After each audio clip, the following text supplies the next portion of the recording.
The meeting is called back to order at 6:55 p.m.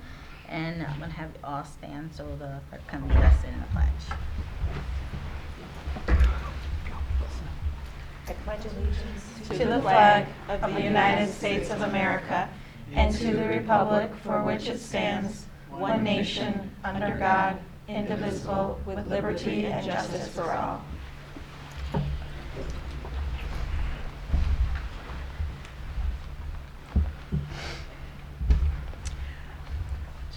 Can I have a motion made in a second that the Board of Education moves into the, oh, nope, we're not doing that, sorry. We've done that. Can I have a motion in a second that the agenda of February 10th, 2026 be approved as submitted? So moved. Second. All in favor? You got it?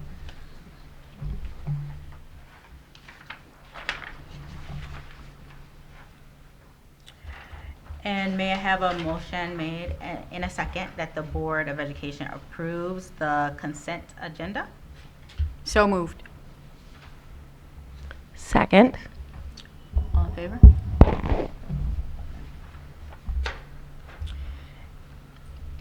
And may I have a motion in a second that the Board of Education approves the treasurer report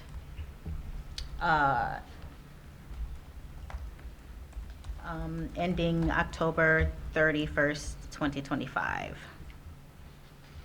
So moved. Second. All in favor?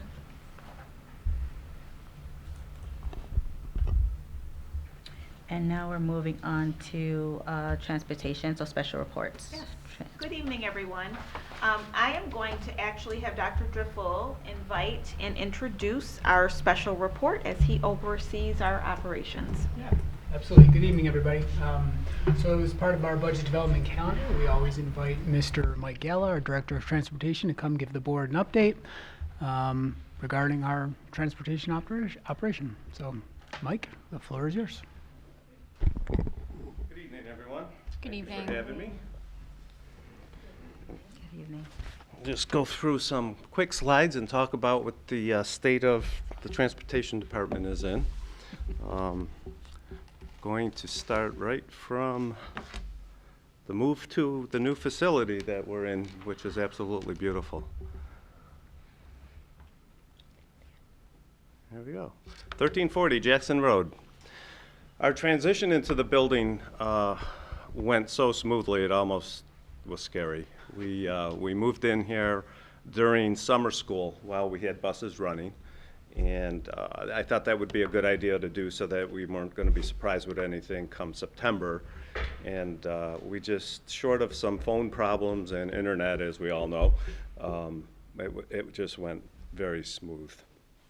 The routing, I don't know that a lot of people think about this, but the routing had to be all redone because obviously we're starting from here, so the timing of everything was backwards. So people that were first in last year were last this year, and so on and so forth. So with the routing system and the routing that was done, it met all of our expectations pretty close to what, almost perfect. We did, however, have some unforeseen issues. Moving out here to the wilderness with 5 acres and woods and ponds and everything, we did have some issues with some critters right off the bat. We had raccoons, rabbits, and deer, and some other choice animals that enjoyed some of our new buses because the paint on the motors of the new buses smelled sweet, and they thought it would be fun to chew on them a little bit. Okay. So that wasn't anticipated, and that was a little bit of a problem, but we got out of that. So right now our staff consists of 5 office members, myself included, 72 DMV rostered drivers, and still, same as last year, I would like to see 76. We keep getting there, and then we keep losing people to retirement and so on and so forth. But every year we seem to get 2 more, so it keeps moving up. I have currently 18 attendants, 2 of which are training to become drivers. And we have 3 mechanics and 2 part-time driver mechanics. So we're doing pretty well with the maintenance on the buses and so on. I have 3 drivers in training, including the 2 that are working as attendants for me right now, and one of which is going up for a road test next week. So we should have another driver. Our operation consists of 61 large buses right now, 8 of which are EVs. We have 28 minibuses, 5 of which are wheelchair buses.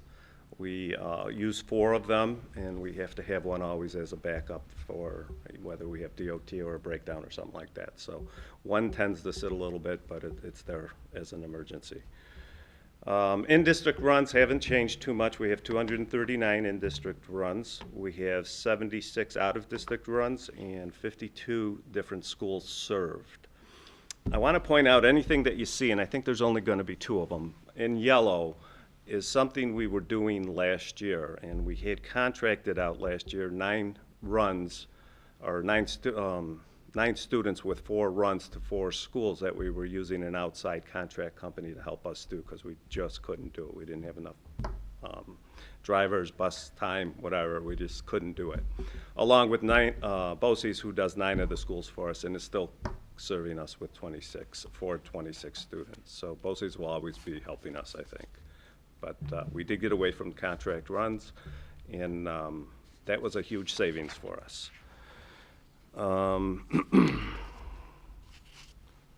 Dr. Driffill secured a grant for us, as we all know, for the 6 Bluebirds, the electric Bluebirds. We received them all. They're all in service or soon to be. I think we're waiting on radios for a couple of them yet. But they are all up and running. They're here, licensed, registered, and raring to go. Driver training.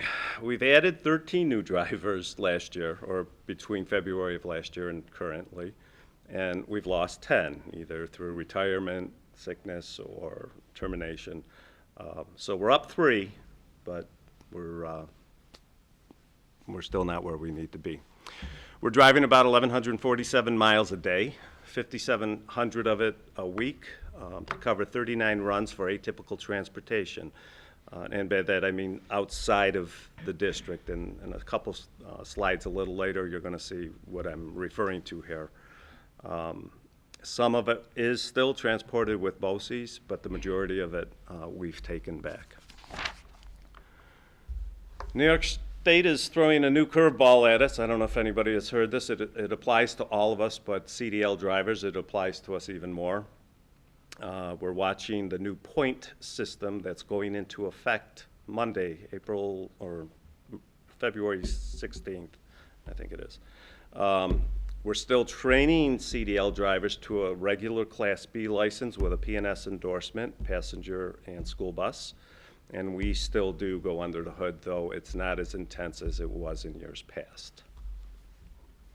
Some of the changes that we have seen with the DMV that we're understanding it is the 16th, next Monday, is suspensions now are going to be at 10 points accumulated over 24 months, whereas in the past it was 11 points over 18 months. So they're looking back even further now. So not really a big deal at the moment to me and my staff because we don't have points, but they have changed. So it could create some problems. There are things like speeding in the construction zone. They don't care if you're going even a mile over. It's now 8 points. That's a huge difference. Cell phone use, went from 5 to 6 points. The one that I wanted highlighted, I forgot to here. There's a big one right here, reckless driving passing school bus. Increased to 8 points from 5. That's a big win for us. Hopefully people will start to, being that they're going to lose their license at 10, hopefully that's going to open some eyes. Alcohol, drug-related, 11 points is automatic. Previously it was varied a little bit. It's an automatic suspension, obviously. Where this is a little different for us at this point is equipment violations. So equipment violations can be something as simple as the little round reflector on the side of the bus missing or cracked or damaged. It's only a point, but nonetheless, the driver can receive that point. So we're actually, we have very good DOT, Department of Transportation record, as you'll see, but those kinds of things will start to come back and could potentially be issues. DOT, Department of Transportation. We continue to have our buses inspected every 6 months. And our current rating, again, is 100% from 109 inspections over the past year. We've had no out of services. They haven't shut any of our buses down. So this is a wonderful report card for the amount of buses we run in this climate that we run them in, salt and everything else that we deal with. This is very good.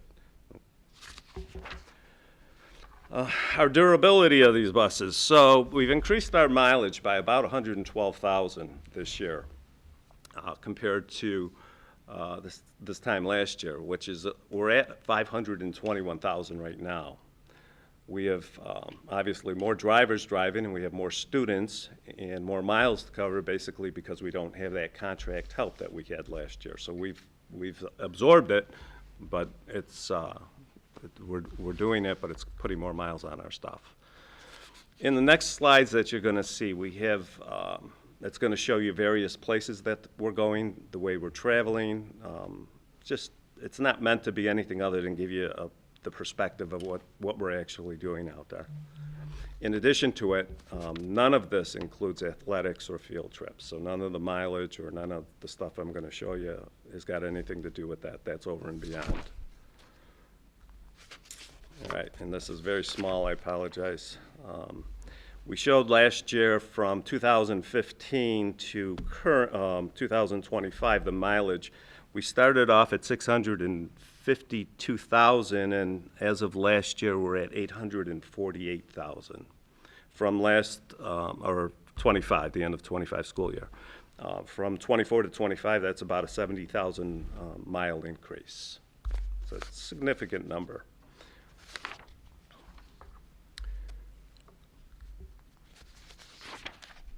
Penfield out-of-district transportation.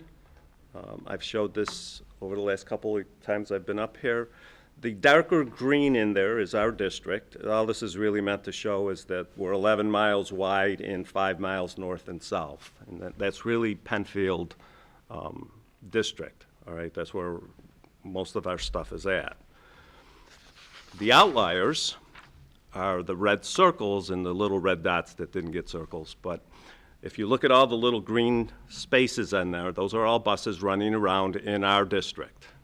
The outliers, which we go as far out west as Wheatland, Chi-Li, Spencerport, and to the east we're going to Farmington, and we're not going to Wayne County anymore, but we were, and everything in between. So that's what I mean by the outliers. And those are significant miles. Some of those are going twice a day. Some of them are going 4 times a day. This is just another example of the same thing. The circle is in blue is us, the town proper, and then the outliers are in red, and some of the kids that we're picking up for different programs are in the yellow, and there's much more than what you see there, but it just got too complicated on the thing. It's just a show point. We have 50 students currently, 43 out-of-district schools that they go to with 34 drivers and 34 buses, 1,147 miles per day. Again, a good portion of that was covered by contract last year, and we're handling it all in-house now, which is, I think, much safer. And the last thing I'm going to show you is year over year throughout January, from till January. Like I showed earlier, we're at 521. I expect we're going to land probably around 950,000 miles this year. We're not going to break 1 million, but we're going to be close. And that's where we stand right now. Any questions? No, last year, Mike, there was a lot of discussion about the EV buses and the cold weather. Mm-hmm. And I was wondering, how are you doing this year with it, because the weather is a lot colder than last year? So the EV buses haven't run during the last cold spell. We did run them for a while in town, and they only run in town. And they were losing power rapidly, but not from the battery pack that drives the bus. There's a 12-volt system that powers up everything, the computers and everything else, to make the bus run. Those batteries were not holding up for whatever reason. Same as your car, when you go out and you left it out there and it's 9 below zero and it goes, those batteries have to power up and power the bus. So we've had some issues with the extreme cold. With the 20 teens and 20-degree days, I haven't really had too many issues with them yet. So they're working. It does dramatically cut down on their distance, but like I said, we're using them local, so it's not like I'm running them to Wheatland and back or anything like that. One of the fixes that we're talking about looking into with Bluebird is putting a bank of 12-volt batteries in rather than the one battery to be responsible for all of the rest of it. And maybe we put 2-3 batteries in there, and maybe that'll get us a little more distance. It's in the works. I have a comment, a question rather. How are your staff members enjoying the new facility? They're absolutely loving it. Yeah? We've completely forgotten the old one.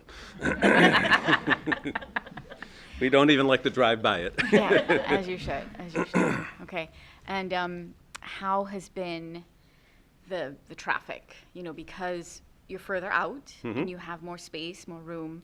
Has there been any backups anywhere, or So things are going okay? last year we were concerned about the corner of Plank Road and 5 Mile Line Road because all of the high school buses would have to make a left-hand turn there. And they have to go out in order to line up in the school loop in the order that they need to be there, right? So they have to follow one another out. So we were worried that we're only going to get 1 or 2 buses through, but we went to the state or the county and asked them to help us with that, and they actually put a camera up there, which actually, this is on multiple intersections all over the place, but actually looks at the traffic sitting in the left turn lane, and between 145 and 210, there's a much longer left turn arrow to allow about 10 buses to get through at a time. That's So fantastic. that works out good because then they come down to Atlantic Avenue and then they get through there and so on and so forth, but then they get into the high school. So they're in order, they're just broken up a little bit. Okay. And I must tell you that the traffic on 5 Mile Line Road in the morning, because I take my kiddo to school in the morning, lucky girl, it is so wonderful. It is a lot less. There's still traffic, Yeah. but it is significantly less. Yep. So I'm hoping that our community members that live in that area We've had a are couple happy. of neighbors in the area here who have actually sent in some nice letters that have said, we can't even believe you're here. Oh, great. Because we're able to go out 2 different exits here, we're quiet, and it's not nearly as noisy as everybody thought it was gonna be. Right. So I'm not sure that everybody agrees with that, but there isn't traffic jams, we're not having problems, depending which direction buses gotta go in, they'll go out the Plank Road exit, or they'll go out the Jackson Right. Road. So it breaks it up a little bit. Not everybody trying to get out on the 5 Mile Line Road. Right. So it's And- worked out well. Mr. Gallup, thank you so much for all that you do and Oh, for thank you. keeping our buses and our people going and our kiddos safe. I Thank you. appreciate all that you do. Thank you. Okay. All good? Okay, that moves us into superintendent's reports. I am going to have our student representatives share their reports from both the schools, the elementary schools that they're connected to, as well as their high school experiences. I will then share student and staff honors. I will turn it over to Ms. Evans for a human resources update and a business update from Dr. Driffill. So we'll start first with our students.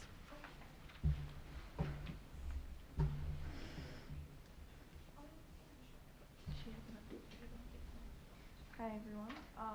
I have 2 reports to read tonight, actually. So I'll start with mine. Over the past month, Scribner has focused on building a school community rooted in connection, leadership, and growth. One of Scribner's strongest initiatives has been the monthly grade band assemblies, where students across grade levels come together. With support from staff, several 5th grade students have taken on leadership roles, helping to run the assemblies, and introduce a conflict resolution program called the Peace Path. The Peace Path is painted on the ground outside the school and also posted throughout the school. It includes sentence starters and steps that teach students how to work through conflicts using I statements, acknowledging feelings, and finding solutions together. Students are encouraged to walk through their footprints while talking through their conflict, which helps make problem solving more positive and respectful. In addition, Scribner has strengthened relationships through their cross-buddy systems, so kindergarten partners with 5th grade, 4th grade partners with 2nd grade, and 1st with 3rd grade. These partnerships allow students to support one another, build friendships, and feel connected across the school. Many other wonderful events have been going on at Scribner, such as the planetarium field trip, the Going Saved presentation from the Seneca Park Zoo, the 3rd grade meeting with meteorologist James Gilbert, and the beginner Suzuki concert. Over at Penfield High School, the boys' basketball team has made sectionals and will be playing against Fairport on the 13th. The Marines are making a visit on the 11th, and the Snow Sports Club thankfully did not freeze during their last run at Bristol on Monday, although I know I almost did. And that is all for my report, and I'm going to read Lila's now.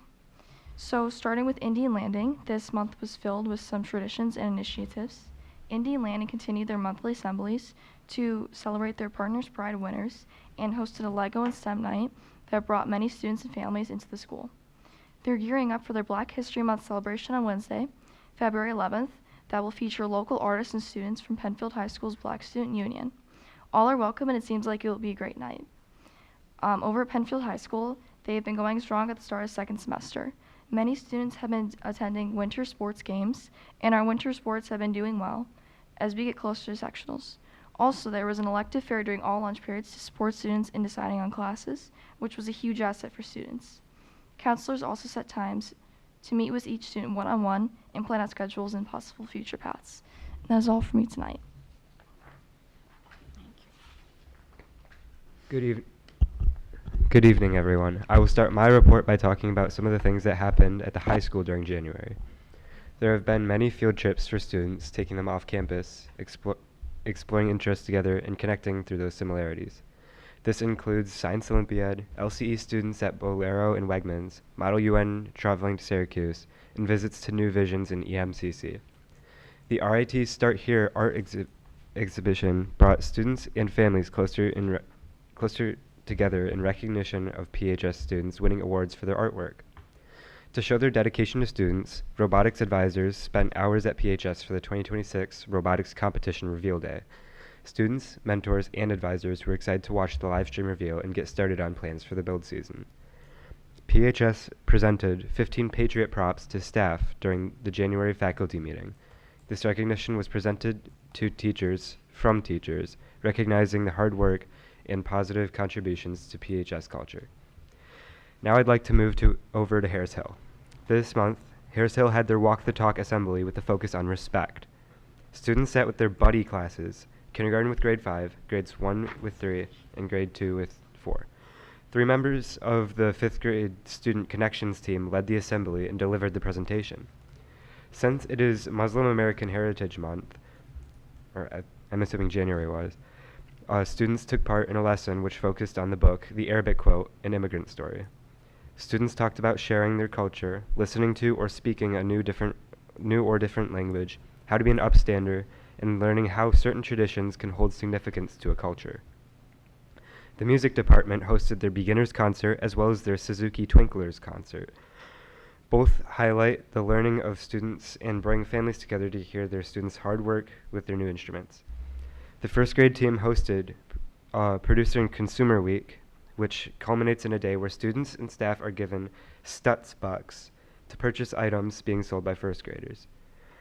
BOCES came in and presented to staff about alternate forms of communication, including assistive technology.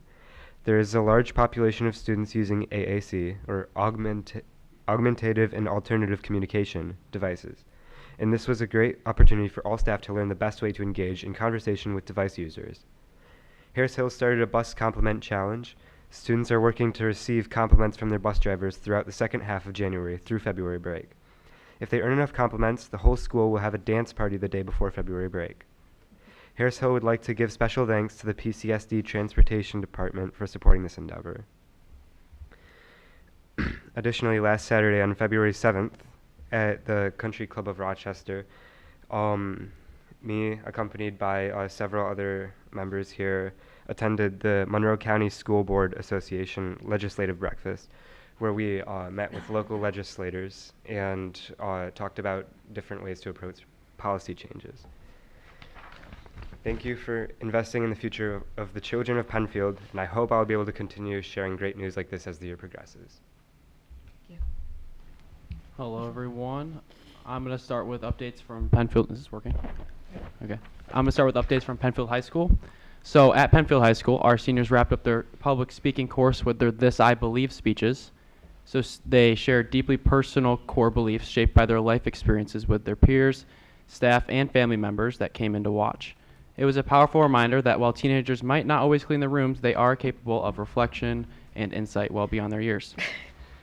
In January, 115 students came in on Regents Rating Day for extra academic support, giving them a chance to make up assessments, get extra help, and raise their grades before the semester closed.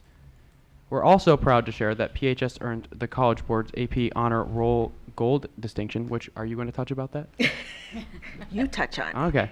I didn't want to steal your show. With 65% of seniors taking at least one AP exam, 52% scoring a 3 or higher, and 20% taking 5 or more AP exams. The January Regents administration went smoothly, and students are now shifting to their attention to the spring semester. This past month, at the start of the second semester, grade level administrators also delivered their mid-year reminders to each class, ensuring students are meeting attendance requirements and staying in the know about upcoming opportunities and events. NHS also hosted our annual blood drive, and we were able to collect 32 donations, which saves about 100 lives in total.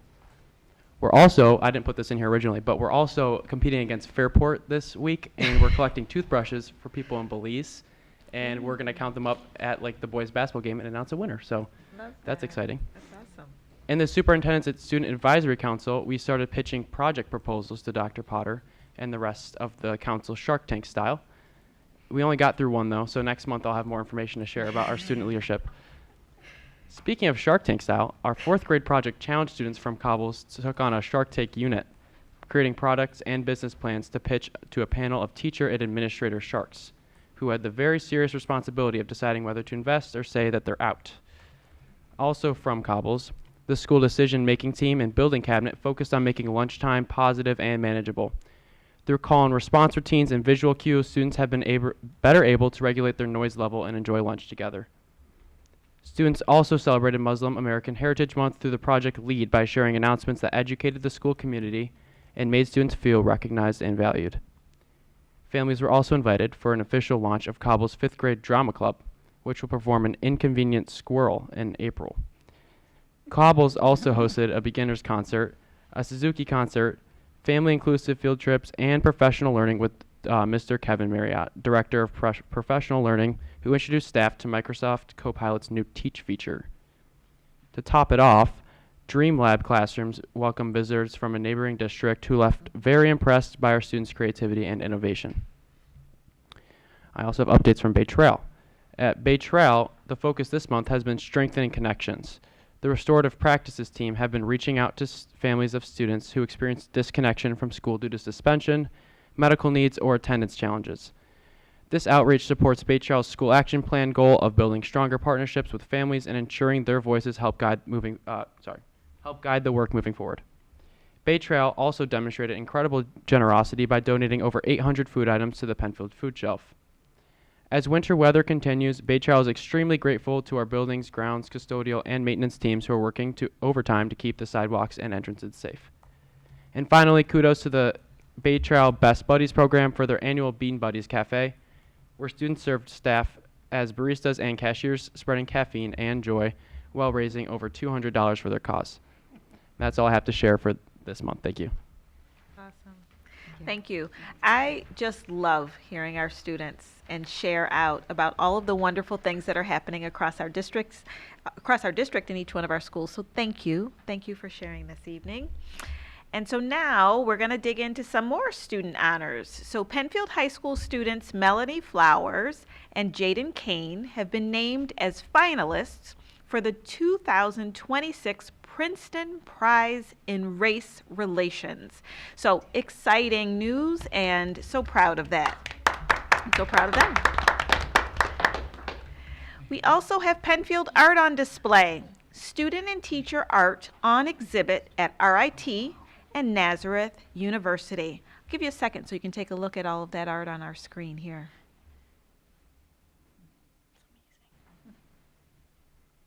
Okay. And just as Aiden just referenced, students at Bay Trail Middle School involved in Best Buddies raised $265 in support of individuals with disabilities during their Bean Buddies event. Through the fundraiser, students involved in Best Buddies create a boutique coffee shop selling hot and iced coffees, hot teas, and hot cocoa to the entire school community. All county music festivals.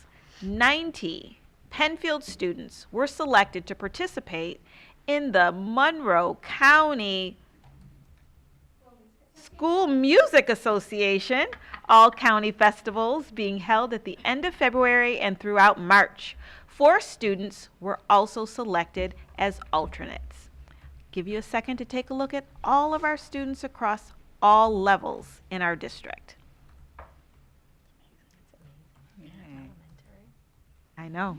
It's a long list for elementary, right? Yeah. It's awesome. Congratulations to our students. And notable events. A couple of these were also referenced this evening. Tomorrow night at our annual Black History Month celebration, it is titled Penfield Black History Month Celebration of the Arts. It is taking place tomorrow at 6:30 in the Indian Landing Cafeteria. It is featuring Hochstein dancers, African drummer, PHS Black Student Union, and more. So please, if you haven't had any plans for tomorrow evening, we would love it if you join us. We also have upcoming on April 19th, our Penfield Education Foundation 5K. It's the 7th annual. I can tell you I attended last year, and I walked and not ran, but Dr. Driffill runs each year, and I don't know what's your time, Dr. Driffill? We'll beat it this year. You're going to beat it. All right. He's going to beat it. He's going to beat it. It was cold last year. So if you haven't made plans also for April 19th, we're hoping that you'll join us for that as well. And you're invited to our Penfield Strategic Planning Design Day. This is an opportunity for anyone in the community to come help design our future. We are inviting Penfield students and staff and community members to join us on Saturday, February 28th, to help guide the district strategic plan. If you haven't done so already, please RSVP by Tuesday, February 24th. You can take a picture here and scan or visit our website to register. And invite the board. So the Board of Education is always willing to support our Penfield Central School District events. If you wish to invite the board members to any of the events or activities that are happening across the buildings or after-school extracurriculars, athletic events, invitations should be sent first to the superintendent's office, and the district clerk will then formally invite the Board of Education. But please know, and I know I can speak for the board, that the board loves to have invitations to participate and attend things that are happening across our district. And now I turn it over to Dr. Driffill, who's going to share a business update. Yeah, thank you, Dr. Potter. Lots of business updates tonight. So a lot to get through, but we'll manage. So chiefly budget development for the 26-27 school year. We'll review first draft expenditures, local levy calculation for our tax cap calculation, state aid analysis from the governor's budget proposal, and then we also do have some action items for the board's consideration this evening. We have capital project change orders. We have that's the existing capital project from 2021. We have a service contract for project design services, so architect and engineering for the capital project that was approved back in December. Same with construction management services for that project. And then additionally, we need the board to approve the calculation of the local levy limit that we'll review momentarily. So budget development process is now really in full swing. So once we turn the calendar, we really get into deep revenue projections with that governor's budget. We evaluate and refine all of the requests that come through from the buildings in different departments, and then bring the first draft to the budget, or first draft budget to the board this evening. In March, we'll review a second draft as we move forward to the May 19th annual vote date. So some caveats before we get into the numbers. We have a lot of knowns in the budget, but we still have a lot of unknowns. So we have requests for equipment, contractual costs, materials, and supplies, again, from all of our buildings and departments. We have settled collectively bargained agreements, so many of the wages and salaries we are aware of. We now have finality around the TRS and ERS pension rates. And we know most benefit rates and premiums. So we know 2026 health premiums, dental premiums, workers' compensation premiums. What we don't know is the second half of the fiscal year 2027 health and dental premiums. Additionally, some unknowns are BOCES costs. So just this past week, BOCES released their initial request for services for next school year. So we really spend all of February going through that list. We have some expiring collective bargaining agreements. Insurance information doesn't make up a lot of the budget, but that's our fire insurance, property insurance, all the different liability coverages we carry, student accident, cyber, et cetera. And then any staffing needs that would arise from annual evaluations. So this is the time of year, moving into March, where we're really looking at student need and what those program changes, if any, would be for the following year. So at a very high functional level, the 25-26 budget current year is in the first column, and then our first tentative draft is in the second column with the dollar changes and percent changes. I'm going to break out all of these different functional cost centers in a moment, but that's the really high level detail. So $128.6 million this year to a little over $135 million next year, about a $6.4 million increase, or just under 5%. Looking at it from an object perspective, wages and benefits, as you can see in the pie chart at the bottom, make up about 75% of our budget. So that's obviously devoted to our employees, staff, and faculty. Of the $6.4 million, you can see that about 4.2 is made up to those two things, about $800,000 increase to BOCES costs. Contractual costs are close to $750,000, about $150,000 in equipment and materials. Debt service is just over $450,000, and interfund transfers is down a little bit. The reason interfund transfers is down a little bit because with the free meal program, the general fund doesn't need to cover lunch debt any longer. The other general interfund transfer is to cover summer school special education costs. We cover 20% of those costs. So let's get into the functional detail at a little bit more of a micro level. So all the functions that are listed on the left, everything that starts with a 1 is general support that you saw on the previous slide. Anything that's a 2 is instruction, 5 is transportation, and 8 and 9 are for undistributed benefits, debt service, and interfund transfers. So at a really quick kind of summary level, Board of Education costs at the top, up $12,000 for next year.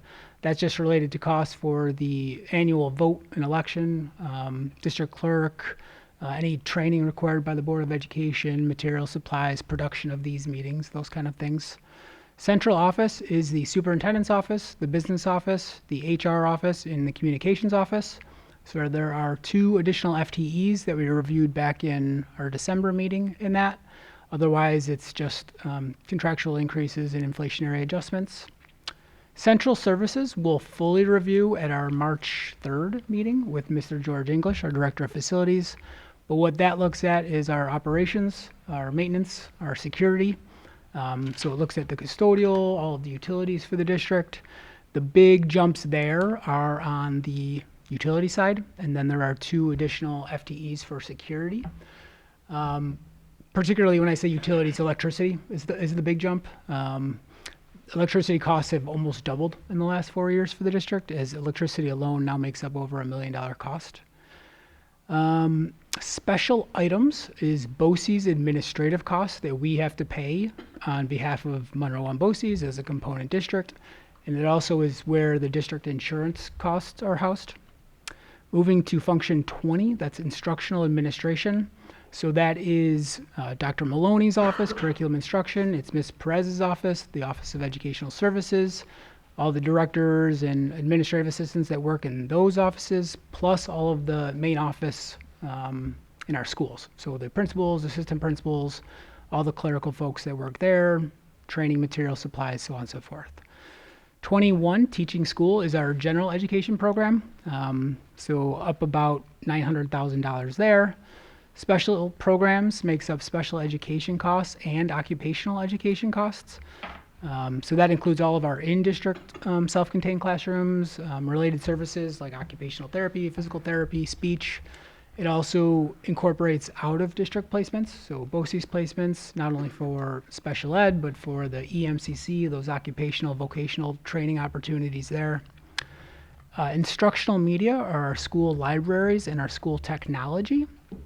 Pupil services are all of the wraparound supports that we offer, so that's our guidance counselors, nursing services, social workers, psychologists. That also includes all of the extracurricular clubs and interscholastic athletics. Transportation, we're going to unpack a little bit more detail because tonight's the transportation night. But you can see up about 3.3% there. Registrar's office, benefits up about $2 million or a little over 5.5%. And as we saw previously, debt service and interfund transfers. Again, coming to an about $135 million number. So I want to unpack benefits a little bit first. So you can kind of see that all in all benefits are up just over $2 million, and almost all of that is in health insurance. So that line is up $1.97 million. ERS, the increase there, again, as a reminder, ERS is the employee retirement system, so that's for all of our non-instructional staff. We have to pay a portion of their salaries to the pension system. If you recall back to our December meeting, those rates are going up quite a bit. So it's going from 16.5% this year to 17.6% of wages next year, which is why there's a 13% jump there. But then the really good news is that TRS is offsetting that increase because their employer contribution rates are going down. So TRS is teacher retirement system. That's all of our instructional faculty. Those rates are going from 9.59% of earnings to 8.24%. So that's the account for the drop there. Payroll taxes are the Social Security and Medicare costs that we have to pay, the FICA. Workers' compensation premiums, really great news that they're dropping considerably this year. Workers' compensation is on a 3-year look back. Unfortunately, this fall, we've had a couple incidents, so next year I anticipate this jumping back up. But for next school year, pretty significant decrease. Disability, unemployment, 403B contributions, benefit administration, all of those items total just under $400,000. And then the really big one is health insurance.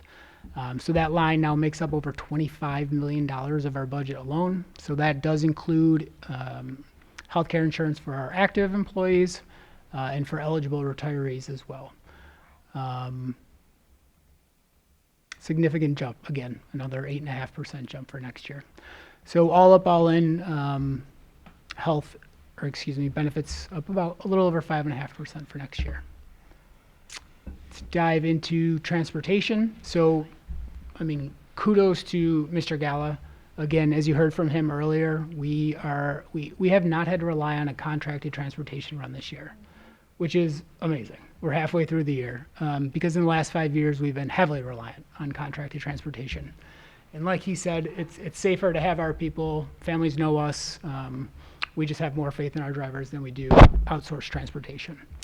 So the jump this year is just $195,000, and most of that is in personnel costs. So that's our drivers, attendants, mechanics, and office staff.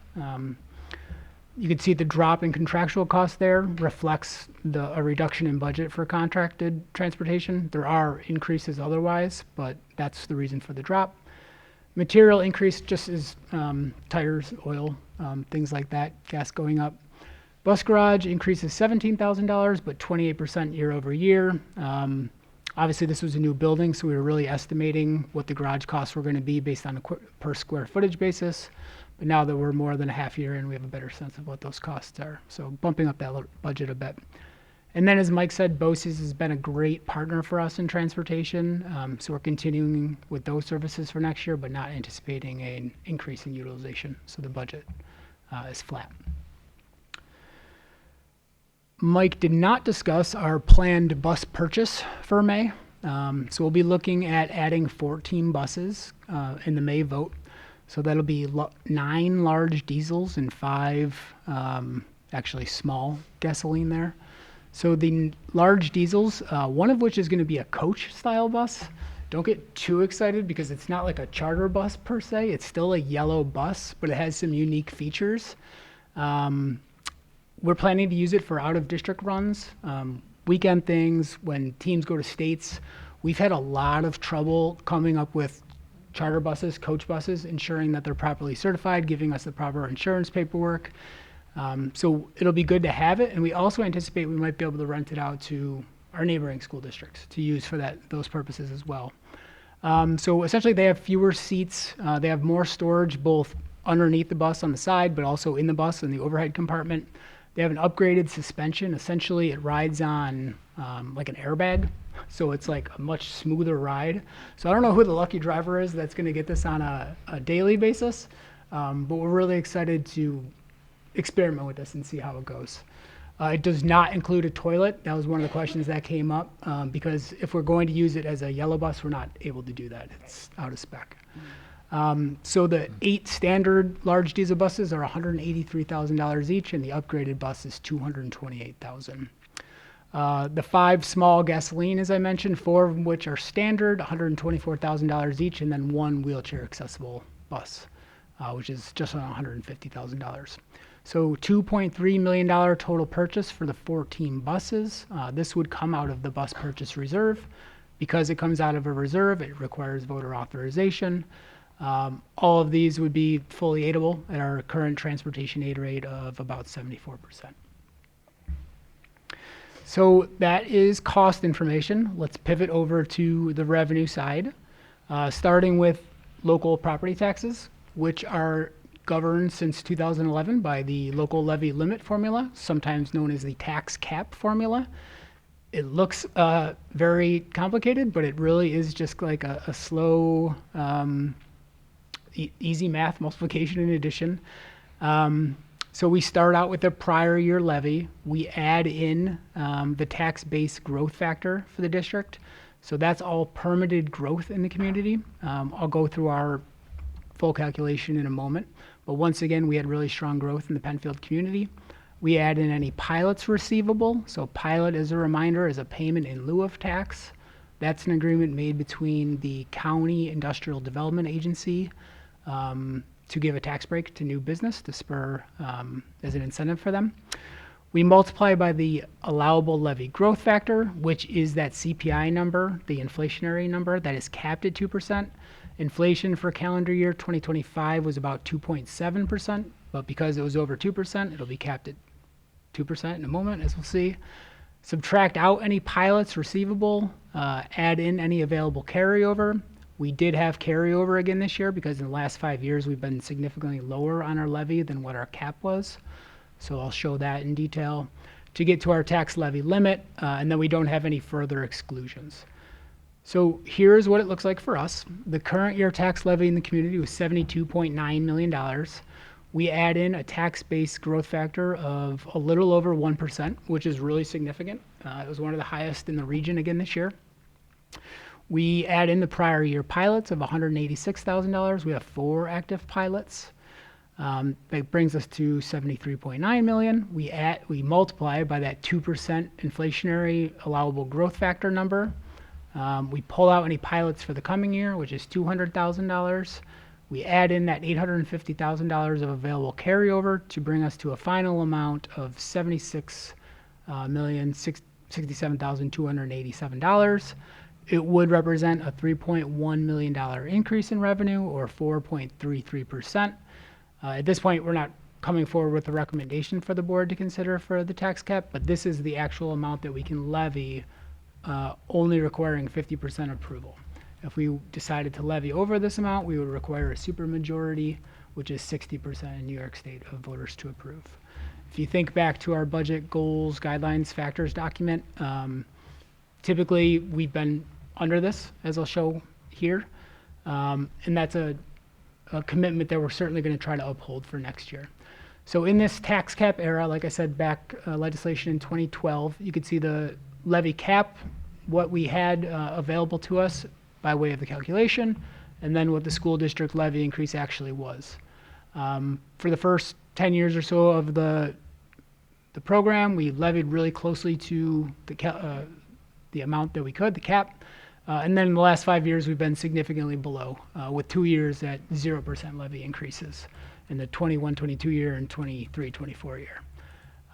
So again, the cap this year is 4.33%. As we move throughout the spring, we'll have a better sense of what we'll require for next school year. So the other really big revenue source for us is the state aid. So the executive budget was released from Governor Hochul. The state budget proposal operating funds increased 5.7%. Of that, school aid proposed increase was 3.6%, or $1.3 billion. $779 million were devoted to foundation aid, which is the main aid that schools get. We'll see what ours looks like in a moment, but that's the unencumbered aid that we can do with what we please. All schools across the state, including those held harmless, would receive at least a minimum increase of 1%. Recall that with the foundation aid formula, actually more than half of the districts in the state now are technically overfunded relative to the formula. So what the hold harmless provision does is instead of reducing those districts' aid, they get at least 1%. The expense-based aids were fully funded with an increase of $112 million. As a reminder, those are dollars that we get back in the next year for money that we spent this year, like specifically for transportation, BOCES, excess costs, which is for students with disabilities. A big expansion of universal pre-K, so $431 million there. The allocation would increase to $10,000 per student from $5,400 currently. So a really big increase there that the governor had put forward. School meals would continue. I know there were some questions around that. There was no proposal for some prior year advocacy efforts around the Tier 6 reforms, nor expanding the unrestricted fund balance that schools can carry, which is still 4%. So here is what that proposal looks like for Penfield. The really top line numbers, the foundation aid is really good news again. So it's 4.6%, just under $1.5 million. I think it was the third highest amount in the county. So that's a reflection of growing enrollment and also increased student need. And then the other items, specifically BOCES, excess cost, transportation, and building aid, are estimates based on a point in time in the governor's November 15th database.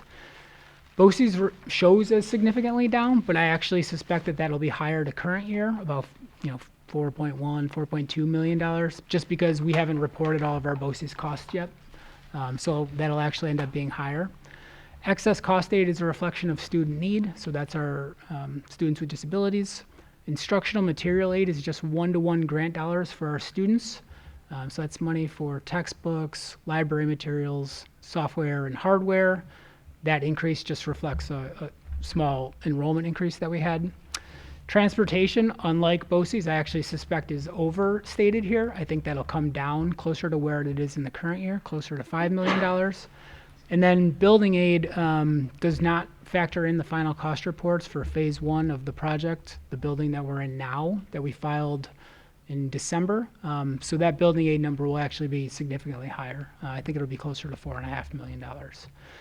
So on the governor's run, it reflects an increase of about 2.6% or $1.2 million, but it'll actually be more by the time the legislative budget comes around in April. And then for UPK, as I mentioned, those numbers just reflect the current enrollment that we have, but the per pupil amount goes from $5,400 to $10,000 per kid. It's not capped anymore. So in the past, we were limited to 116 students. So now, in theory, we could have as many as the community demands, and that can be staffed between us and the community-based organizations. So all in all, good news on state aid. I know the conversations continue around advocacy, but unlike a lot of our neighboring districts, we're in a pretty good position. So budget development next steps, as I mentioned, BOCES budgets are due back at the end of the month, and we have to submit that local levy limit to New York State that we reviewed and will be approved tonight. Our next board meeting's on March 3rd, where we'll have a updated budget draft and gap analysis, and Mr. George English will be here to review the facilities department. Our meeting on March 24th will identify any gaps in the budget, so that'll have a levy recommendation, any assigned fund balance or utilization of reserves, and we'll identify any ballot propositions and notice of the budget hearing and vote. Again, we will have at least the bus purchase ballot proposition to approve at that point. The New York State legislative budget is due April 1st, and then our board meeting on April 21st is where the Board of Education adopts the superintendent's proposed 2026-27 budget. So a lot of information. Thanks for sticking with me. I would open it up to any board discussion. I have a question. When we rent a bus, just curious, I have no idea, like how much does it cost us to rent a bus? I mean, I know it's a lot, but like, what's a lot? It's gotten very expensive. It's, I want to say, close to $10,000 per For a trip. weekend or for a Yeah. day? Yep, for a charter bus. Yeah, it used to be $3,000-4,000, and I want to say 7 or 8 or 9. Yeah, or some of the latest quotes we have. So would we be able to use that like on the 8th grade, like DC trip, one of them, possibly? Maybe. Okay. We'll see. It's an experiment. Wow, that's expensive. Yeah, so we do think this will save It's us an some money for investment, sure. kind of, Yeah, yeah. absolutely. And it's just, Especially it's if you're safer. gonna rent it. Yep, and then, yeah, other school districts would trust our mechanics, our records, better than some of, the shops we're having to rent these things from, if you can get it. Because they're really difficult to work with. They'll not give you insurance information. They come last minute with paperwork that's a little disjointed. So yeah, this is something we've been talking about for a couple of years. And based on the fact that we can use it as a yellow bus, and it really isn't that much different in costs, especially when aid is factored in, we wanted to give it a try. I love the creative thinking. Love it. Any more questions or comments, board members? Yeah, it's cool. All right, thank you. Yep. I mean, I wouldn't want to drive it. Thank you, but- Dr. Driffill. And so that concludes superintendent's reports. Thank you. So we do not have any public comments tonight, but so we'll move on to our Parent Advisory Board partnership. So tonight we have SEPTA presenting to come up.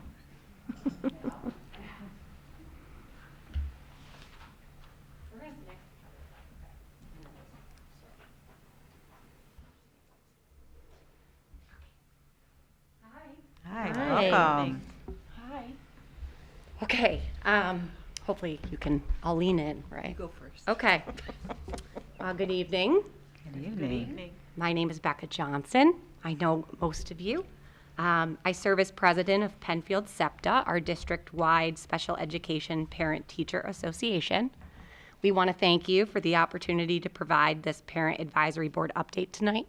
I think it's an incredible idea to have these groups have an opportunity and for parents to speak and give you a little history as well as a little update on what our mission and visions are for the district and specific to special education tonight. SEPTA has a long history in this district. I know you're probably familiar with that, but like many volunteer-led organizations, it's ebbed and flowed, excuse me, over the years in visibility and involvement. And I would also include the word leadership, right? A lot of changes. But I do want to tell you this. We're here, we're not going anywhere, and we're building something really great. We're building stronger bridges between families and schools. We're building consistent communication pathways, and we're building sustainable engagement. We hope and we aim to build a culture where families navigating special education feel supported and not isolated. At our core, we're here for students, just like you. We're here for teachers and staff, just like you. And we're here for families in our community, just like you. Many of us remember these precious moments parenting gives us, right? The first steps, the first words, the first day of school.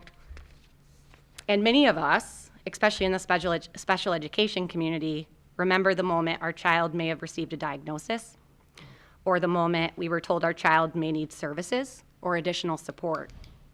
That moment can bring intense feelings, confusion, relief sometimes, fear, clarity, uncertainty, often all at once, like a tornado.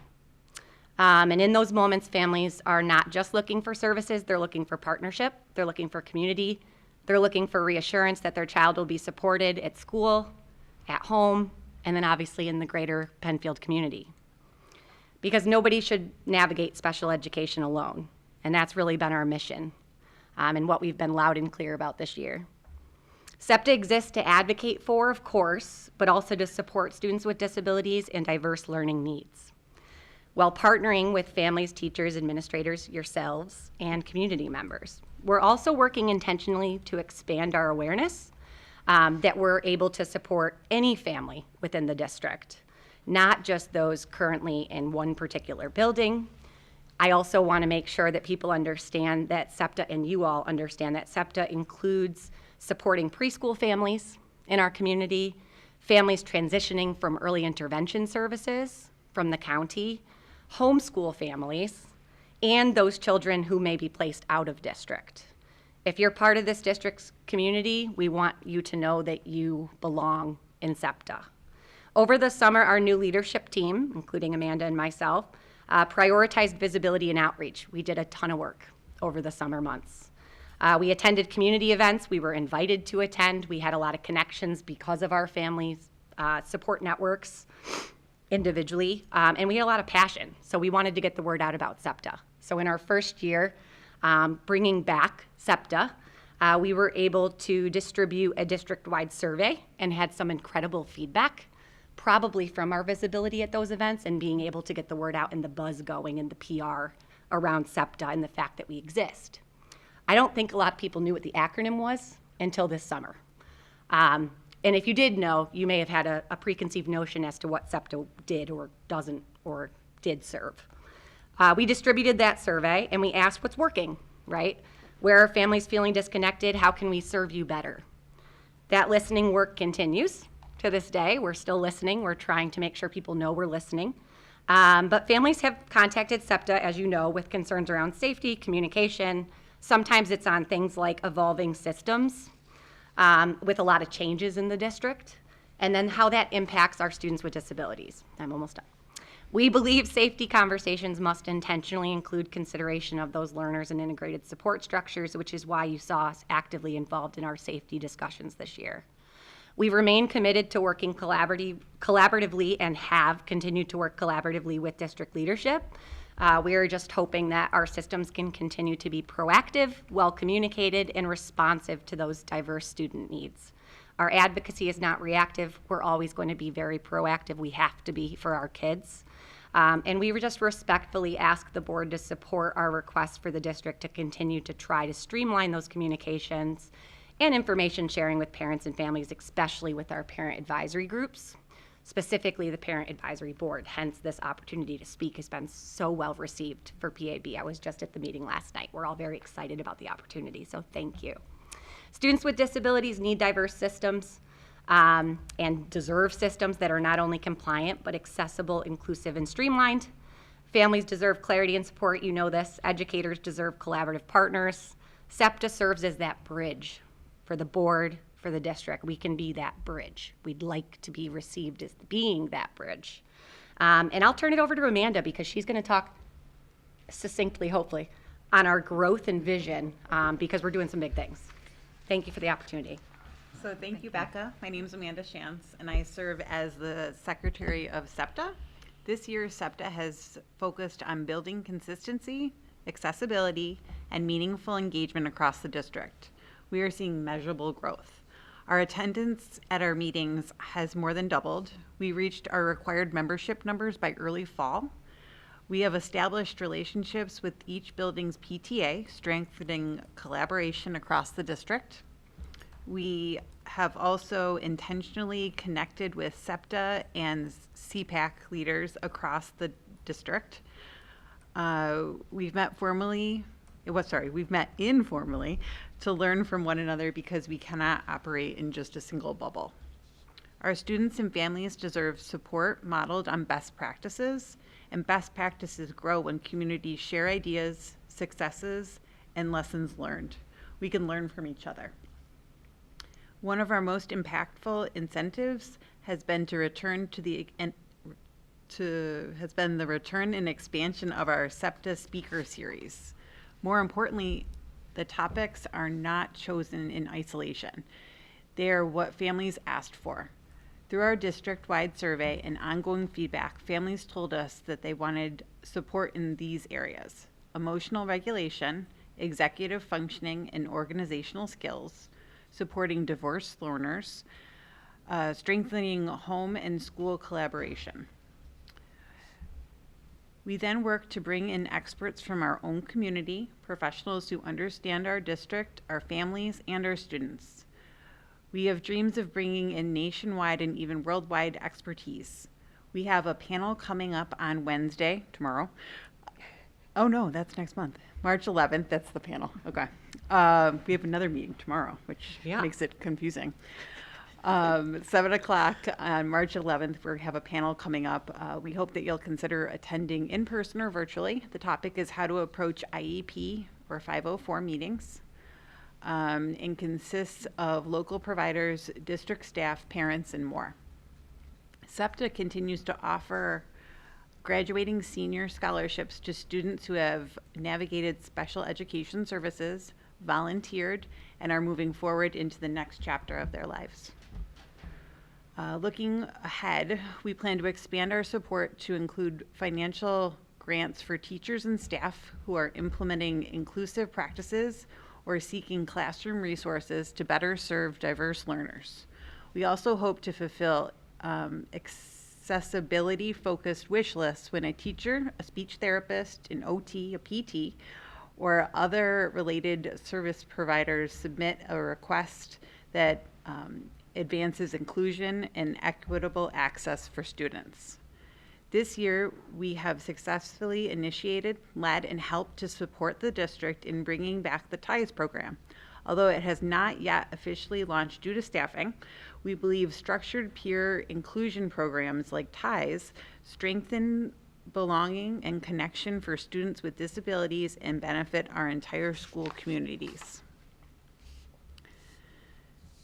We have also begun developing a parent support volunteer model, and we have already have interested families ready to participate. Our goal is to connect a rookie family new to services with a more experienced veteran parent who can help guide, reassure, and share lived experience.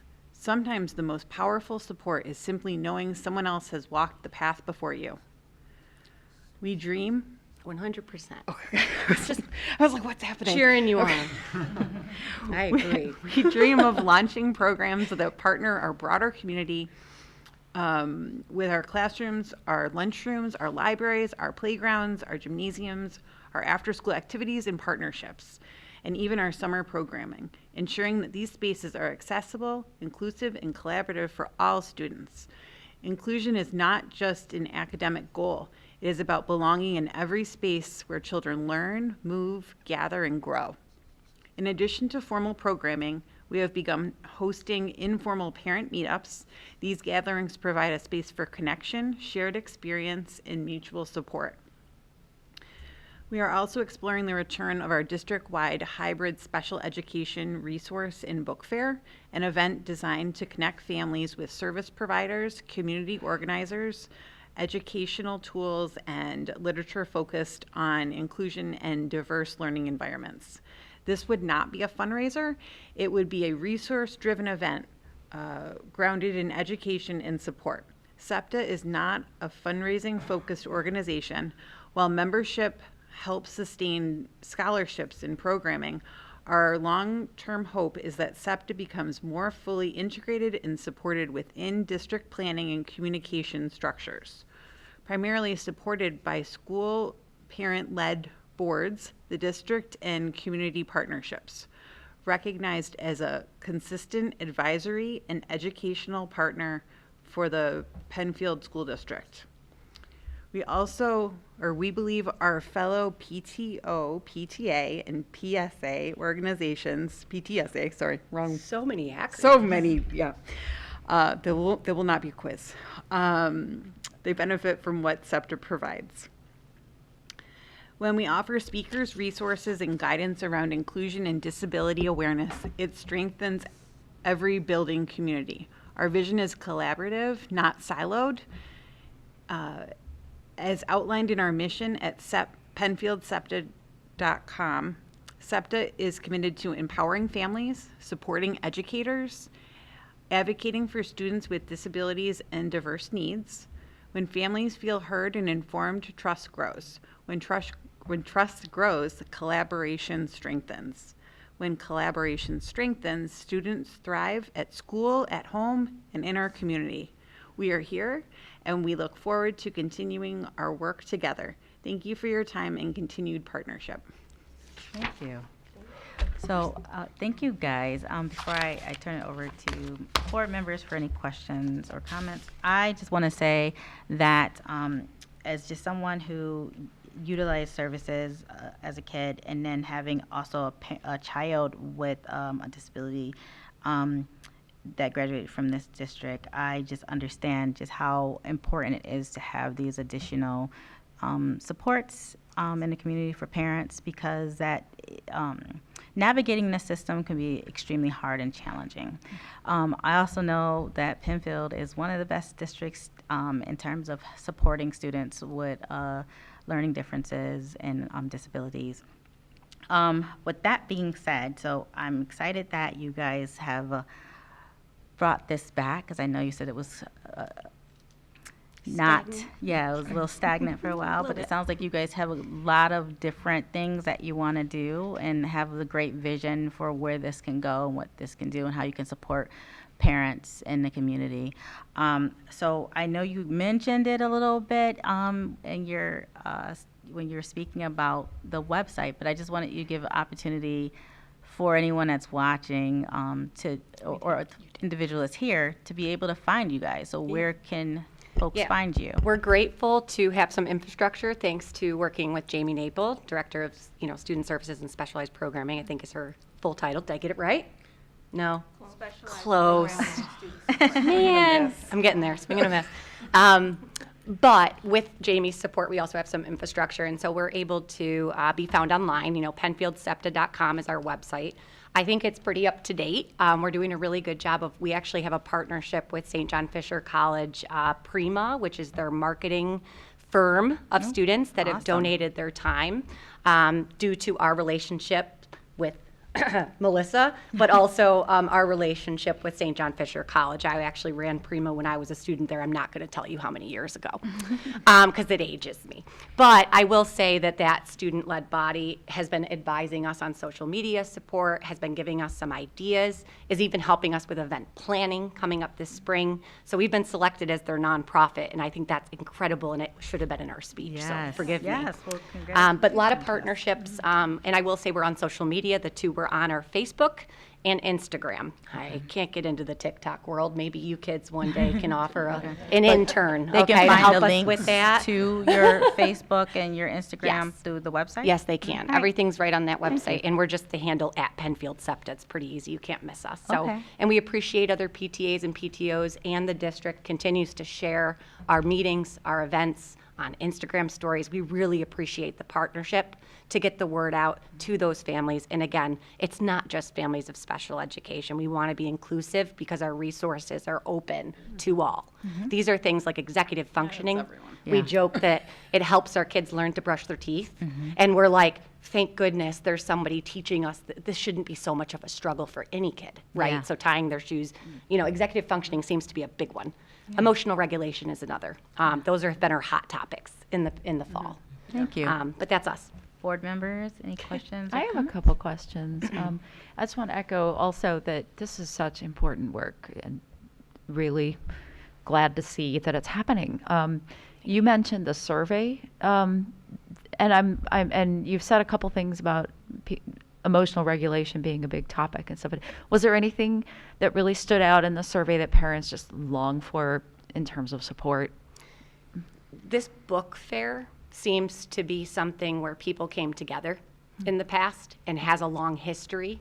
If I look at what I saw a lot of comments, because I'm the one who sort of analyzed and looked at it, we had 58 responses. That's pretty heavy for us not having the word out at all about SEPTA. That's a pretty good response rate. And that included about 10 teachers. So we didn't get a huge amount of teacher feedback. We continue to we just added a teacher engagement chair to our, not official board, but to our team, because we're struggling with teacher involvement within the district, and we could use support there for sure. It's an ask to try to increase our teacher membership so that we hear more about how we can support teachers in this community. But to answer your question, we really saw that people want to meet in person. I think that's something to do with COVID and the pandemic. But I also, as a marketer, think that there's something about special education families needing a break. Some of us have OPWDD respite, thank goodness, for our kids. Right now, that's how I'm here, because of my respite support, because I'm a single mom, right? So at the end of the day, we might have resources, we might have figured it out, but we certainly want those in-person meetups, and we want more opportunities, potentially in the Penfield community on campuses as well. So anything you can think of that would help increase our access, even though we're not staff members. Because we are district-wide, we tend to have trouble with things like getting a mailbox, although we just solved that. Our vice president just solved that last week. So now we have a mailbox at Bay Trail. We're moving on up. But I always joke we need a physical address so things don't show up in Becca's mailbox, right? Like there's struggles. There's struggles as an organization that feels like we're doing so much for our community, but doesn't quite have the infrastructure in place due to history, or even just due to not knowing what to ask for.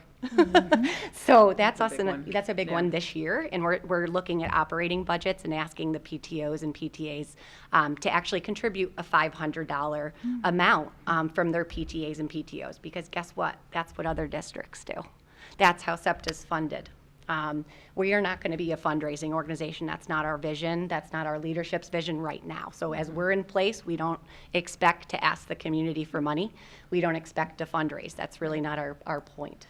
That was a long-winded answer, but the big one was in-person events. And that ties in with my second question, Okay, which good. was you mentioned something interesting, grants, possibly grants for teachers who are working to do inclusive things, work in their classrooms. And I was wondering what like if you could say a little bit about that. And since you're not going to be fundraising, that would come from that sort of. So right now we do a student scholarship, which Amanda mentioned in her speech. This year we're increasing that to 2 scholarships.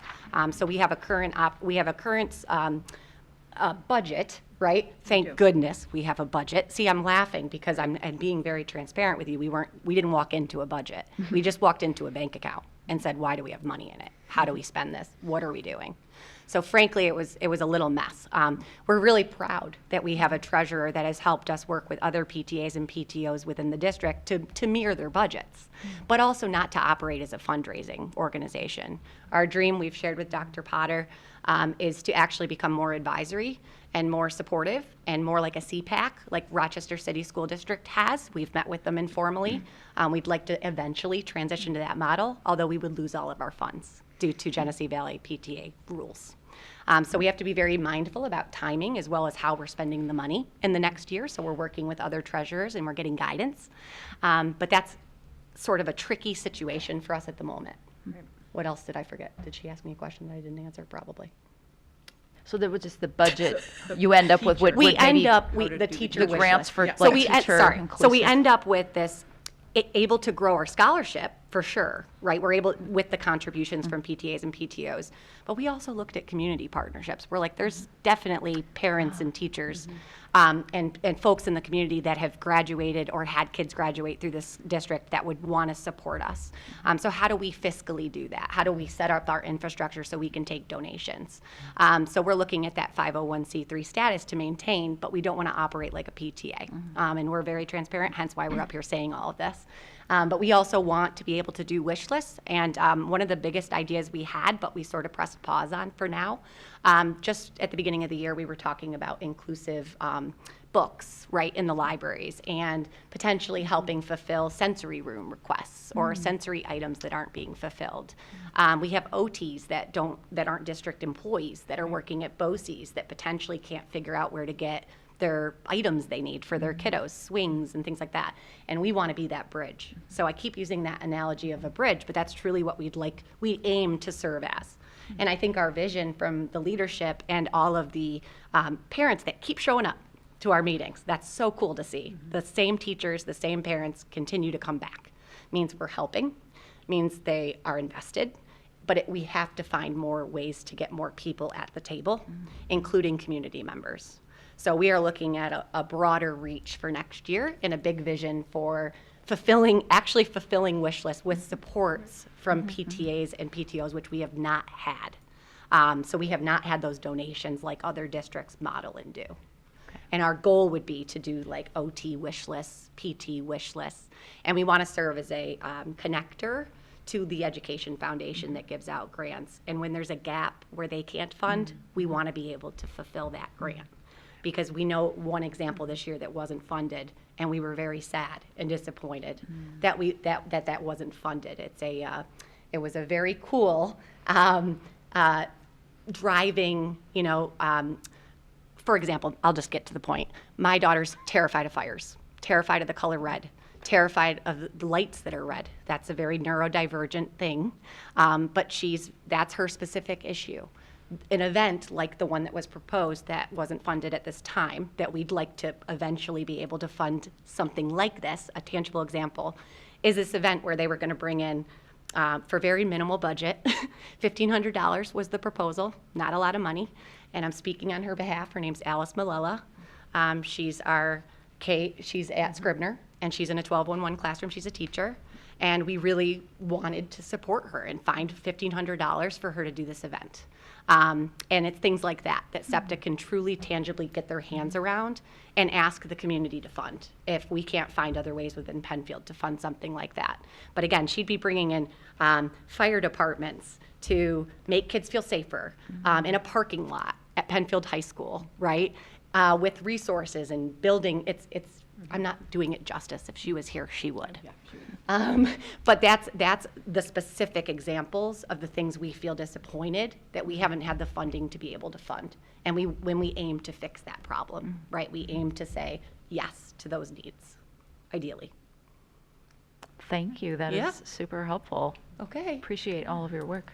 Thank you. Thanks for having us. Thanks for all your work. Take care. Thank you.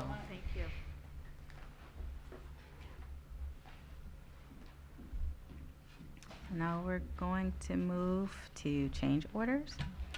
So can I please have a motion and a second that the change order as described be approved? So moved. Second. All in favor?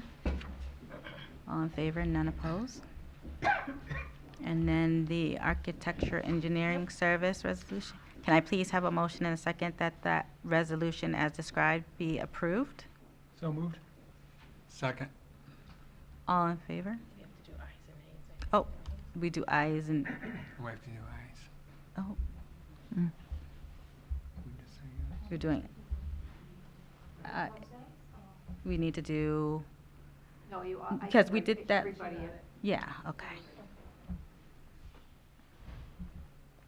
And then for the construction management service, can I please have a motion and a second that that resolution as described be approved? So moved. Second. All in favor? All in favor and opposed?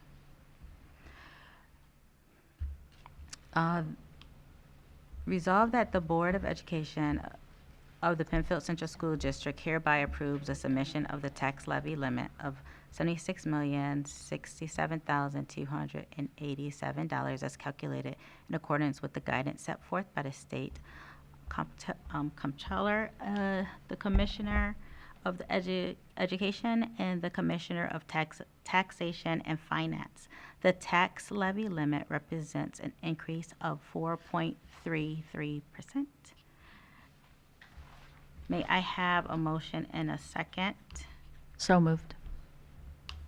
Second. All in favor? All in favor, none opposed? So may I have, sorry, it's a glare. May I have a motion and a second that the board approves the 2026-2027 school calendar as presented? So moved. Second. All in favor? All in favor, none opposed?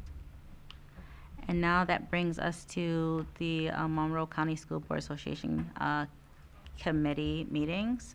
So I know Liam talked a little bit about the legislative breakfast that was on Saturday that I attended with some of the senior cabinet and a board member. Before we move on to the other committees, does anyone else have anything to add? Because he did such a great job. You did, and thank you for being there, Liam. I just want to add that I thought one of the big highlights of that event was hearing from the students, from student board members from around Monroe County on various important issues, from the pre-K, universal pre-K, to the need for greater mental health supports in schools for both students and teachers. They gave all of this from their student perspective and very personal. And I thought that was so powerful, and sort of, I think everybody was very riveted by that, and I thought it oriented the whole thing toward, this is why we're here, this is what we're trying to do, is, you know, the very best we can for these kids who were very articulately sharing why these things matter. So it was fantastic. Yeah. So we have also the information exchange and the legislative committee, Is anyone able to attend those? I attended information exchange in addition to both the legislative committee and the legislative breakfast, but we've spoke on those already. As far as the information exchange, there were two doctors from the University of Rochester, Dr. Melissa Heatley and Dr. Allison Stiles, and they shared information about University of Rochester supporting our students, which is a multi-tiered expanded school mental health technical assistance center that's available for all school districts across Western New York Finger Lakes region. So this program helps to provide universal behavioral health training for educators that supports all students. They serve as consultants and offer technical assistance for our students and staff, particularly our staff with more complex behavioral concerns. And so they were basically sharing the details of their services and also making the connection to the districts that currently work alongside them. We actually have had a partnership with Allison Stiles for many years. Our district currently works with Strong Behavioral Health, and our partnership currently extends to them providing professional learning for our faculty and staff. Our Director of Specialized Programming and Student Supports actually meets with members of that team. There's standing meetings on a weekly basis. They also provide our district with parent counseling and training for our students that have individualized education programs. They provide new teacher support for us. They support our specialized program, our 12-1-3-1 classroom, and they also help us with autism consultation. So just listening to the things that they're offering that it's connected to mental health also solidified the partnership that we had and the ways in which they're currently working and partnering with our district. So that was the discussion that happened with information exchange. I will also just share in regards to the legislative breakfast. I just echo what both Dr. El-Amin-Turner and board member Gilbert Collins say in regards to just the power of student voice and student presence in those discussions. All of the things that we are doing ultimately is centered on the why of our students, and knowing that we're advocating for things across Monroe County that is for the betterment of our communities and the outcomes of our students. So I want to thank Liam for joining us and being a member of that discussion and for sharing your voice. And I just look forward for more opportunities where our students can be involved in those very important discussions around advocacy. And then lastly, I'm just going to speak about the last committee, which is the policy. District Committee for Policy Development. This year, I've had the pleasure of working very closely with both Board President, Dr. El-Amin-Turner, and Board Member Can to support the development and the review of our district policy manual. And so, along with members of the senior cabinet, we have been meeting for the past year. First, we thought about the idea of auditing our policy manual, our current policy manual, but really it's the development of the policy manual to ensure that the manual holds all of the necessary regulations and updates with the laws so that we are in compliance with all things. So we have been engaged in this wonderful process, examining all of the policies. We are currently at the 7,000 series. There are 8,000 series of policies that we have, so we're finishing the last 1,000 series so that we can turn that policy manual over to Erie 1 BOCES. Once we've done that, they will take it, they will kind of give us a finished product. They will also do a run through to make sure, again, that all the law is applied in the ways that it needs to. And that prepares us with a July 1 new manual. So that new manual will be how we find ourselves entering the 26-27 school year. After we finish with the policy manual, we move on to the administrative manual. And that's an opportunity to tell us really the ideas behind the policy manual is it's more so the what.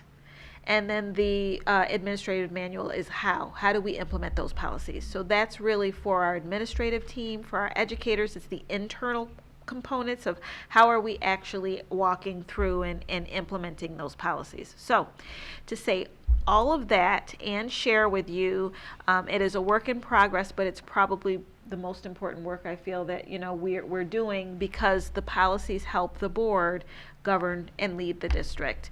And ultimately it goes back to our students, governance that takes care of every single student that we're responsible for serving here in our district.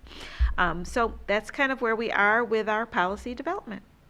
Thank you, Dr. Potter. Sure. So that brings us to the BOCES board member term ends June 30th, 2026, and currently it's Lisa Latin, Penfield Central School District, and Amy West of Honeoye Falls, Lima Central School District.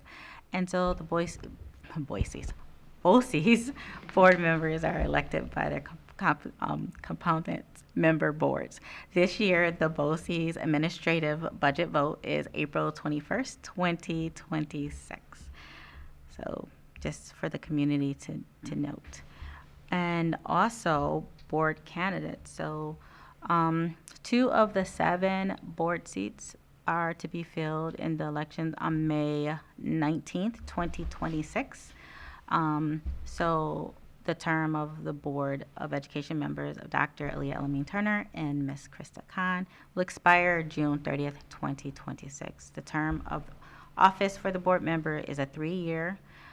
Board candidate nominating petitions may be obtained at the district office after March 6, 2026. 85 signatures of qualified voters are needed on the petition, which must be filed with the clerk no later than 5 p.m. on April 20th, 2026. Candidates should supply their personal biographical data and statements of qualifications to the district clerk by April 9th, 2026 to meet the printing deadline for the budget newsletter. So, and the annual Monroe County School Board Association prospective school board candidate, if you are interested, seminar has been scheduled for Saturday, April 11th, 2026. And the district's Meet the Candidate night is also scheduled for May 4th, 2026. And so that takes us to, there's any unfinished business? Any new business? Can I share something? Yes. So it kind of piggies back off a little bit of what Aiden said. You talked about AP classes, right? Yeah. I received a text message today from a friend whose son is in his junior year of college, saying, I just want to thank Penfield School District and you and for all that you do, because he is starting his master's degree already because of all the AP courses he took. So by the time he graduates from his 4-year program, he will have completed his master's degree. Wow. Which is saying a lot, because, man, I had a lot of debt for my master's degree. I'm just like thinking, but to do that in 4 years, because Penfield offers so many diverse, challenging classes. He started as a sophomore. So I just wanted to share that. And So- also the district pays for them. Yeah. Pays for the exams. Now they do. Yeah, they do. Yeah. Now they do, yeah. Huge Which- increase Yeah. in students. Remove taking the these barrier. things. Yes, remove the barrier. Which, as a mom that's paying for 2 college educations right now, take advantage. Yeah. It's expensive. Yeah. So I just wanted to share that. I was like, wow, that's pretty awesome. So, Thank you. yeah. Anyone else? I just want to share. Sorry, go ahead, Scott. I just wanted to say that Indian Landing had their Lego night a few weeks ago, and it went great. My second grader in my pre-K loved it. They had a bunch of things set up in the gym. Some were elaborate sets, others were more creative, homemade things that were really impressive. And then you can go down to the library, and they just like Legos to play with. And we stayed there for about an hour and a half. They loved it. They were crying that we had to leave. I mean, it was wonderful. So really good job by Indian Landing. Wow. Oh, that's cool. I just want to touch briefly on, I had the opportunity last week to attend the art show for the seniors. Yeah. It was The portfolio. the portfolio. It was amazing. It went from 5 to 7, and it was truly mind-blowing to see our students and their talents and just the abilities and the different mediums in which they work in. And having said that, a lot of them very talented, all of them were talented, but a lot of them are not necessarily going into the arts. So just, there's one student who is actually planning on studying medicine, and she did this amazing teapot that was a replica of the heart and its chambers, and it actually, it works. We had jewelry, we had colored pencil, we had pastels, oil, acrylic. It was just phenomenal. So I was really lucky to experience that. And then right after, I went to the Prism concert because my kiddo was participating in that. And that was another mind-blowing event, because I just wished that the audience had really read the front of the program and did not clap in between performances, because it took away from it. Because it's not just on the stage. There's performances happening on the stage, on the little side bar there, in the audience. Like it was moving all around, and it was fantastic. It was really, really fantastic. And I just wanted to point out that as board members, we get a publication called On Board. It's a newspaper. And the cover story is Regents Consider Role of Arts, Music in Developing Well-Rounded Students. So not to disregard our artistic, musical children, our students. We need to support them in those areas as well as the academics, because it works. It just works. So I was really excited. And last thing, I was invited, so yes, invite board members to do things. I was invited to support one of my little, my nephews at his Daytona 500 at Cobbles. So it was like a flashback, because I had 2 kids that went through Cobbles, and just the excitement. And our students, oh my goodness, can we bottle their energy? Please? Yeah. Dan, can we do that and make some money? Anyway. But it was just marvelous to see our students engaged and getting along with each other, cheering on the old people who were walking on the outside because you didn't want to get run over by a student, and all the family members that showed up. So it was a nice little flashback for me, and I was able to add some miles to it. So it was great. It was great. Yeah. Can I just make a connection Mm-hmm. to the art portfolio preview? So I had arrived at the same time as Board Member Harley, and then right behind me was Board Member Gilbert Collins, and then we must have missed each other. Yeah. But the best part for me was getting there, and Board Member Harley's son gave us the tour.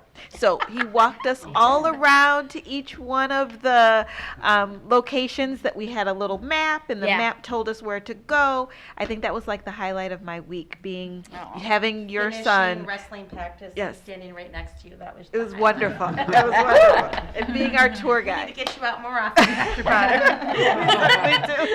We certainly do. Because he definitely hadn't showered yet. It's all right. It was all good. It was all good. All right, thank you. So with that being said, may I please have a motion and a second to adjourn the meeting at 8:35 p.m.? So moved. Second. All in favor? Meeting is adjourned.